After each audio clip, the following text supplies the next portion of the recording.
दोस्तों प्रणाम। आप सभी का स्वागत है मेरे इस स्पिरिचुअल यूट्यूब चैनल में। हर हर महादेव, जय जय महाआदिशक्ति। हमारा सवाल था, क्या ईश्वर का अस्तित्व है? इसी टॉपिक पे हम और डीप जाएंगे और यह जानने की कोशिश करेंगे कि ईश्वर का अस्तित्व है या नहीं है। तो मैं आपको कन्फर्मली बता सकता हूँ, ईश्वर का अस्तित्व है। हमारे जो वैदिक ग्रंथ है उसमें साफ साफ बताया गया है, ईश्वर यानी चेतन मन। चेतन मन के भी 4 अवस्था होते हैं। पहली अवस्था होती है चेतन मन, जिसे हम अपना स्थूल शरीर कह सकते हैं, जिसे हम निद्रा कहते हैं या मृत्यु कहते हैं, चिर निद्रा भी कह सकते हैं, अचेतन मन। और एक रहता है और डीप जाने पर अवचेतन मन, जिसको सबकॉन्शियस माइंड कहते हैं। तो वैदिक ग्रंथों में ऐसी बात कही है कि जो अवचेतन मन है यह एक ज्ञान का सागर है। यानी अवचेतन मन में सारा ज्ञान समाहित है, टोटल ज्ञान। हमारे सारे संस्कार, हमारे सारे जन्म और जो भी क्रियाकलाप वगैरह होते होंगे वो सब उसमें है, समाहित रहते हैं। और एक चौथी अवस्था भी है, उसे बोलते हैं तुरीय अवस्था, यानी पूर्ण जागृत। पूर्ण जागृत मन जो है उसी को वैदिक ग्रंथों में ईश्वर कहा गया है।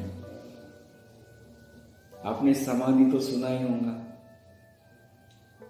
जब कोई साधक ध्यान में जाकर समाधि में लीन हो जाता है तो वह इस अस्तित्व से एकाकार हो जाता है, यानी तुरीय अवस्था में चला जाता है। इसी को मन की अमनी अवस्था कहा गया है दोस्तों। इस स्थिति में मन निर्विचार बन जाता है और यहाँ पर पूर्ण जागरण की स्थिति बन जाती है। इसी को वेदों में ईश्वर कहा गया है। यह अमनी अवस्था हमें ध्यान के गहराई में जाने के बाद प्राप्त होती है, जिसे पूर्ण समाधि कहते हैं।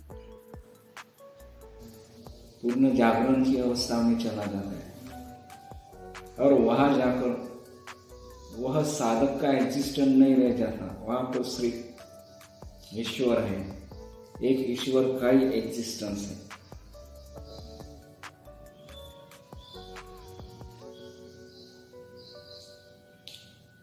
आपने अष्टावक्र गीता पढ़ी होगी।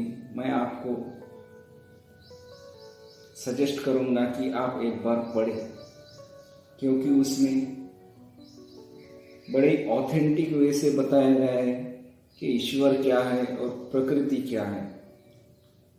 ईश्वर यानी परमात्मा, और परमात्मा और प्रकृति ये दो नहीं है, ये एक ही एग्जिस्टेंस का नाम है।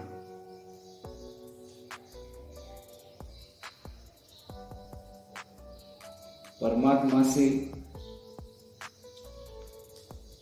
प्रकृति का आविर्भाव होता है, यानी परमात्मा ही धीरे धीरे धीरे धीरे प्रकृति बनता है और प्रकृति ही लीन हो जाने के बाद परमात्मा बन जाती है। बस यही साइकिल है। साइकिल यानी चक्र है, राउंड एंड राउंड वह फिरता रहता है चक्र। उसको ही समय कहा गया है, उस चक्र को समय कहा गया है। अगर आप में थोड़ी भी समझ है तो इन बातों को डीपली समझें, क्योंकि अगर हमारी समझ पावरफुल है तो हम इन सारी बातों को डीपली समझ सकते हैं। क्योंकि ईश्वर जो है वह सिर्फ जानने योग्य है, साइंस में किसी भी बात का कुछ इम्प्रूवमेंट देता है, यानी इम्प्रूवमेंट दे सकते हैं, पर स्पिरिचुअल साइंस में हम ऐसा नहीं कर सकते। कोई भी चीज़ इम्प्रूव नहीं कर सकती, वहाँ पर तो सिर्फ जाना जाता है। आपके अंडरस्टैंडिंग के बल पर इन चीज़ों को जाना जाता है। तो आज के लिए बस इतना ही दोस्तों। अगर यह वीडियो आपको पसंद आया तो इसको शेयर ज़रूर करें और मेरे इस चैनल को सब्सक्राइब ज़रूर करें, क्योंकि आपको इस टॉपिक से रिलेटेड ही और डीप बातें मैं बताते जाऊंगा मेरे अगले वीडियोस में। तो मुझे लगता है आप मिस नहीं करेंगे।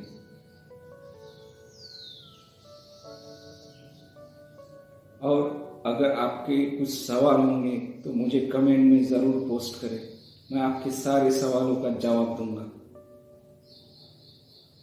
नमस्कार दोस्तों, हर हर महादेव, जय जय माँ आदिशक्ति।